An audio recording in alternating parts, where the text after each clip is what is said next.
4 jaar lang wie Gepke van der Galien beheerster van het Tillehoes in Koortse Tille.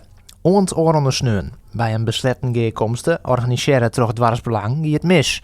De gemeente hier voor die gekomsten een uitzondering maken, zodat die onder de coronamaatregels toch strokken mocht. Dat het een heugelijk feit wie dat de burgemeester uitnodigen wie.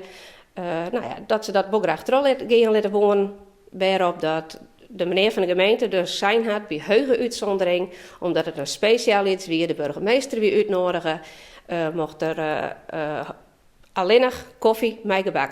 Dat weer bij hoge uitzondering en dat is niks meer, niks minder. Dat mensen eigen worden. Klaar, omdat toestemming hier van de gemeente, denk ja, dan lijkt dat maar er ook in. Ja, en dat hak die in. Met Sinsim stemde van der Galien in met de geerkomsten, maar wol mij de betingst dat er alleen een koffie en gebak wezen zoen. Sneun kwam ze in het Tillehoes en daar blikte dat in van dwarsbelang zelfs ik nog hapjes en drank mijn naam hier. Toen ik erachter kwam dat ze zelf hapjes mijn naam hier en ik de hele week al onjong had dat ik dat net met akkoord ging, dat ik geen hapjes leveren wil, dat ze het zelf mijn naam had. Dus ik werd boos. We zitten 8 maanden hebben te krijgen met corona. 8 maanden lang bezieken we ons holle bovenwetten te houden. We hebben gewoon met elkaar alle jaar rond die regels te houden. En dat iedereen zich rond die regels houdt, dan des te eerder ben we er en mij we alle jaar weer even. En er zijn hele skakkere dingen wat alle jaar net er ook in kan. Feestelijke dingen die het net er ook in kan. Dus ik begreep net waarom het willen en weten er ook in moest. Dwarsbelang Koortse Tille zocht dat hieroors. Ze jou het daar dat net alles nevens de eerste afspraken gaan is. Maar spreekt het zin dat de geerkomsten in strijd wie met de regels. De gemeente hier een uitzondering maken, zodat mensen dochs bij elkaar komen mochten. Toch besluiten om die bijeenkomst te houden, dat mocht gewoon. We mochten er gewoon vergaderen. Dus in wezen werd het een besluiten bijeenkomst. Er werd niks mis met wie. En we hebben inderdaad goed verifieerd of we dus dat op deze manier, op deze legale manier, horen kon. En nogmaals, wij zijn net door een nacht eens gegaan.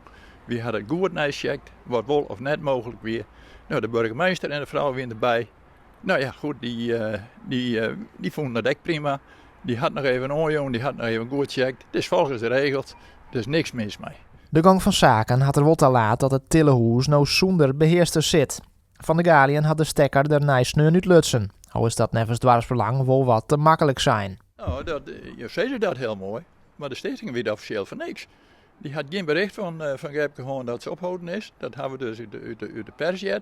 En daarnaast hebben we dus nog een contractrennen. En we hebben van maart al geen pacht in rekening gebracht. Ja, dus zei het maar. Soms wil ik dat €10.000 op inzetten. Dus we hebben door. Je zit een bepaald doel achter, dat kennen we.